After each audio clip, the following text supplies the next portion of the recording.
That's a that's a big cow. It's a dinosaur. Well, whatever it is, it's big. Still think it's a cow.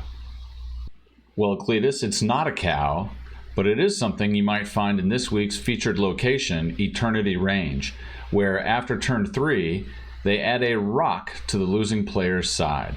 So how can we take advantage of the Eternity Range in this week? Adding a rock to a location isn't nearly as groundbreaking and game-breaking as some of the other locations have been recently, so I don't foresee this location swinging a lot of matches all by itself. But there are a few things we can do to gain a little bit of advantage, knowing that we're going to see this location in 40% of our games. Let's take a look at a couple of the cards that we could use this week. The first card that can be of some use is Carnage. Carnage gains +2 power when it destroys a card at that location. So if you wait until after turn 3, if you were the losing side, you've got a little more fodder for Carnage to eat up and gain some more power. You could go along with the strategy of clogging up their side of the board if you happen to have the lead in that location and they get the rock. You could also throw them the Green Goblin, thus filling up their side of the board with trash that does not help them. If you do get stuck with the rock, then you could potentially get some points on it from Ironheart, who would give other cards +2 if you're lucky enough to have Ironheart hit that particular card. As the rock has no abilities because it's a rock, Patriot could give you a little added value as it gives +2 power to cards with no abilities. So if you built a deck around Patriot, when the location did show up, you could gain a little bit of benefit from it.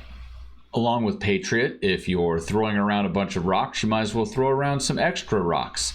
This way you can fill up your board with some rocks and your opponent's board with some rocks. And if your deck is built in a way to take advantage of that, all the better for you. While the rock is not very powerful, it does only cost 1. So if you were running a Khazar deck, it would gain the benefit from Khazar. And finally, Blue Marvel will give all your cards +1, and this would include the lousy rock you've got in your location. So combining Blue Marvel with Khazar and potentially even Patriot could maybe put together a decent deck that could take advantage of this location on the rare occasion that you actually get a rock on your side.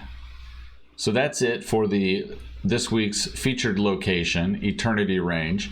Keep in mind that the featured location only shows up in 40% of the matches for the next 48 hours. When it does, you're only looking at having, worst case scenario, a rock thrown over onto your side. So it's not really going to be something you need to be building decks around. But if you happen to be playing a deck that has some of these cards in it already, then this might be a good time to continue playing that deck. So until we see each other again, keep on snapping.